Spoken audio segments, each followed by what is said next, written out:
వీక్షకులందరికీ నమస్కారం. జూన్ నెలలో వృషభ రాశి వారికి ఏ విధమైనటువంటి ఫలితాలు కలగబోతున్నాయి అనేటువంటి విషయాన్ని ఈ వీడియో ద్వారా క్లుప్తంగా తెలుసుకునేటువంటి ప్రయత్నం చేద్దాం. ముఖ్యంగా జూన్ నెలలో ఉన్నటువంటి గ్రహస్థితిని గనక గమనిస్తే వృషభ రాశి యందే గురుగ్రహం రవిగ్రహాల యొక్క సంచారంతో ఈ మాసం ప్రారంభం. అలాగే శుక్రబుధులు కూడా వృషభ రాశి యందే సంచారం చేస్తారు, తదుపరి మిథున రాశిలోకి వెళ్తారు. అలాగే జూన్ 1వ తారీఖు దగ్గర నుండి కుజుడు వృషభ రాశికి 12వ స్థానంలో అనగా మేషరాశిలో సంచారం చేస్తారు. అలాగే రాహు మీనరాశిలో లాభస్థానంలో ఉన్నారు, శని దశమ కేంద్రంలో ఉన్నారు, అలాగే కేతు పంచమ స్థానంలో ఉన్నారు. ఈ నెల అనగా జూన్ నెల 15వ తారీఖు దగ్గర నుండి రవి మిథున రాశిలోకి ఆయన యొక్క సంచారం అనేటువంటిది జరుగుతుంది. ఇది ఉన్నటువంటి గ్రహస్థితి. దీంతో పాటుగా 30వ తారీఖు అనగా ఈ జూన్ నెల 30వ తారీఖు నుండి శనిగ్రహం వక్రించి తన యొక్క ఫలితాలని మరికొంతకాలం పాటు ఆయన ఇవ్వబోతూ ఉన్నారు. అయితే అది ఈ నెల చివరిలో, జూన్ నెల చివరిలో కాబట్టి ఆ విషయం గురించి మరలా మనం మాట్లాడుకుందాం. క్లుప్తంగా పరిస్థితిని కనుక చూసినప్పుడు ఏ గ్రహాలు వృషభ రాశి వారికి అనుకూలము అనేటువంటి విషయాన్ని చూస్తే ప్రధానంగా గత మాసంతో పోల్చుకుంటే ఈ మాసంలో కుజుడి బలం తగ్గిపోయింది. ఎందుకంటే 11వ స్థానం నుండి 12వ స్థానానికి వచ్చేసారు కాబట్టి కుజుడు అంత అనుకూలించేటువంటి గ్రహం కాదు. రాహు 11వ ఇంట్లో చాలా బలంగా ఉన్నారు. అలాగే ఈ మాసంలో శుక్రబుధులే కొంత అనుకూలించాలి. ఎందుకంటే గురుడు బలం లేదు, రవి బలం లేదు, ప్రత్యేకించి శని బలం లేదు. ఆ చంద్రుడు శుక్రబుధులు మారుతూ ఉన్నటువంటి గ్రహాలు కాబట్టి ఆయా గ్రహాల అనుకూలతల వల్ల కొంత ఈ రాశివారు ముందుకు వెళ్ళాలి. అయితే ఈ నెలంతా కూడా కేవలం రాహు బలం మాత్రమే ఈ రాశి వారికి ఉన్నది. ప్రత్యేకించి జన్మరవి దోషం 15 రోజుల పాటు జూన్ 1 నుండి జూన్ 15 వరకు జన్మరవి దోషం ఉన్నది. ఆ తర్వాత ఆ దోషం పోతోంది. అయితే జన్మగురుడు దోషం మాత్రం పూర్తిగా ఉంటుంది. ఇది క్లుప్తంగా మనం చూస్తే దీనివల్ల ప్రత్యేకించి మొట్టమొదటిగా ఆర్థిక పరిస్థితులు, జూన్ నెలలో ఉన్నటువంటి ఆర్థిక పరిస్థితులు వృషభ రాశి వారిని కొంత ఇబ్బందే పెడతాయి. ఎందుకంటే జరగబోయేటువంటి కార్యక్రమాలకి లేదా ఆల్రెడీ జరిగిపోయినటువంటి కార్యక్రమాలకి ఏవైతే మీరు డబ్బు ఖర్చు పెట్టదలిచి లేదా ఖర్చు పెట్టి ఉన్నారో ఆ ఆర్థిక పరంగా కొంత అది ఇబ్బందులుగానే కనబడుతూ ఉన్నది. ప్రత్యేకించి ఏదైనా శుభ కార్యక్రమాల నిమిత్తం ధనం ఖర్చు, ఎందుకంటే గురుడు వ్యయంలో ఉన్నారు మొన్నటి వరకు కాబట్టి శుభమూలకంగానే డబ్బు ఖర్చు అవుతుంది. ఏ పెళ్ళికో పేరంటానికో ఖర్చు పెట్టినటువంటి డబ్బు, దానివల్ల వచ్చినటువంటి ఆర్థిక ఇబ్బందులు, లేదా భవిష్యత్తులో ఖర్చు పెట్టాల్సినటువంటి డబ్బు కోసం మీరు వెతుక్కుంటూ ఉండడం వల్ల ఆ డబ్బు కొంచెం దొరక్క ఉండేటువంటి ఆర్థిక పరిస్థితులు, దీనివల్ల కొంత మానసికమైనటువంటి ఒత్తిడి ఉంటుంది. అనగా ఈ మాసంలో కొంత ఆర్థిక ఇబ్బందులు కనబడుతూ ఉన్నాయి. అయితే ఇందులో ఆదాయ మార్గాలు పాడైపోవు, అనగా ఉద్యోగం పోవడం, వ్యాపారం పోవడం ఇటువంటివి ఏమి ఉండవు. కానీ వచ్చే డబ్బు ఖర్చు పెట్టేటువంటి దానికి సరిపోదు, అంటే ఖర్చు ఎక్కువగా ఉంటుంది.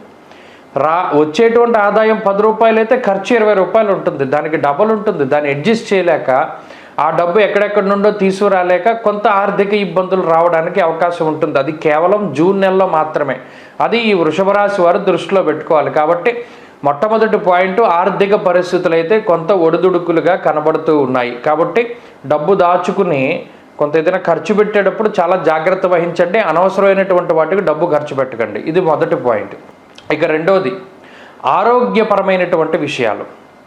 ఆరోగ్యపరమైనటువంటి విషయాల్లో కూడా వృషభ రాశి వారికి జూన్ నెల ఏమంత అనుకూలంగా లేదు. ఎందుకంటే జన్మగురుడు, జన్మ రవి, వ్యయకుజుడి యొక్క దోషాలు ఏవైతే ఉన్నాయో అవి కొంత ఎక్కువగా పీడించడానికి. ప్రవాసం కార్యహాని స్యాత్, కాసరోగం ప్రపీడనం అన్నది శాస్త్రం.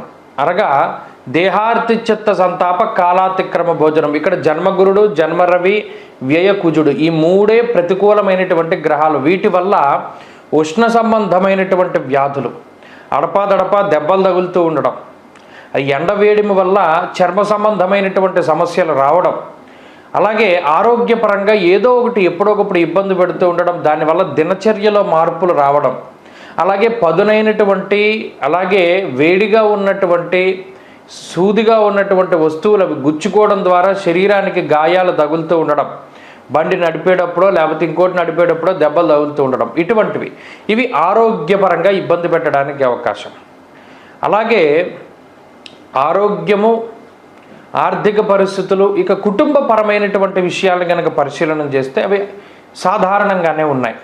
మీకు ప్రత్యేకించి కోపం పెరుగుతూ ఉంటుంది. మీరు చెప్పినటువంటి విధానంలో కుటుంబ సభ్యులు లేరని, లేదా మీరు చెప్పిన దానికి వాళ్ళు వ్యతిరేకంగా ప్రవర్తిస్తున్నారని, ఇలా మీకు వారి మీద కోపం పెరుగుతూ ఉంటుంది తప్పితే కుటుంబ సభ్యులకి మీ మీద ఏ విధమైన కోపం ఉండదు.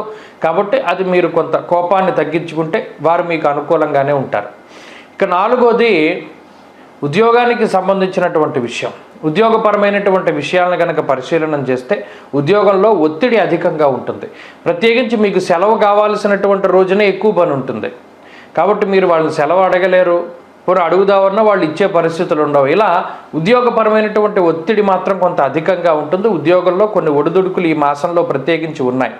అయితే ఇప్పుడు మనం చెప్పినటువంటి వాటి వల్ల ఏది ఇబ్బంది రాదు.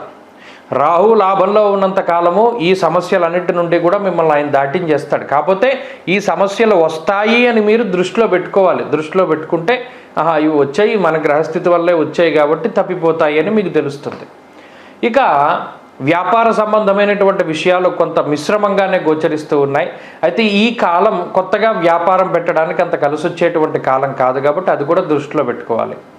ఇక విద్యార్థులకు ఉండేటువంటి పరిస్థితులు మిశ్రమంగా గోచరిస్తూ ఉన్నాయి. ఇది అంత అనుకూలమైనటువంటి పరిస్థితి కాదు. మరీ ముఖ్యంగా ఆరోగ్యాన్ని ఇబ్బంది పెడుతుంది, ఏకాగ్రతని నాశనం చేస్తుంది. కాబట్టి గురువుల యొక్క అనుగ్రహం అవసరం.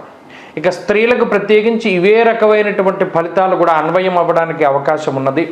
స్త్రీలలో కూడా కించిత్ ఆరోగ్యపరమైనటువంటి సమస్యలు, ఎవరైతే ఉద్యోగ వ్యాపారాలు చేస్తూ ఉన్నారో వారికి కొన్ని ఇబ్బందులు ఈ మాసంలోనే, ఇది ఈ నెలకే పరిమితం కాబట్టి వాటిలో ఎక్కువగా కనబడుతూ ఉన్నాయి. కొంత జాగ్రత్తలు తీసుకోవాలి. ఇక ప్రత్యేకించి వ్యవసాయం చేసేటువంటి వారు, భూమిని నమ్ముకొని జీవనాన్ని సాగించేటువంటి వారు ఎవరైతే ఉన్నారో వారికి కొంత నష్టం వాటిల్లడానికి అవకాశం ఉంటుంది. కాబట్టి ఈ విషయం పట్ల కూడా చాలా జాగ్రత్తగా ఉండాలి. ప్రత్యేకించి ఈ మాసంలో రాహు బలం మీద మాత్రమే ముందుకు వెళుతున్నారు. ఎన్ని సమస్యల వలయాల్లో మీరు చిక్కుకున్నా రాహు మాత్రం బలంగా ఉంటారు. ప్రత్యేకించి ఈ మాసంలో ఆచరించవలసినటువంటి పరిహారాలను గనక చూస్తే అటు జన్మ రవి దోషము, వ్యయకుజుని దోషము, జన్మ గురుని దోషం ఉంది. కాబట్టి ఇంక వారంలో అన్ని రోజులు మీరు చేయలేరు. ఏదో ఒక రోజుని తీసుకోండి. గురువారం చేస్తారా, ఆదివారం చేస్తారా, మంగళవారం చేస్తారా, ఏదో ఒక రోజు. గురువారం చేస్తే దక్షిణామూర్తి స్తోత్ర పారాయణ, గురువారం నాడు శివాలయానికి వెళ్ళి దీపం పెట్టడం, శనగలు దానం చేయడం, అరటిపళ్ళు దానం చేయడం. లేదు మంగళవారాలు చేస్తే ఎర్రటి పళ్ళు దానం చేయడం, సిద్ధమంగళా స్తోత్రాన్ని పఠిస్తూ ఉండడం, సుబ్రహ్మణ్యారాధన, అభిషేకం ఇత్యాదులు జరిపించుకుంటూ ఉండడం, ఒంటిపూట భోజనం.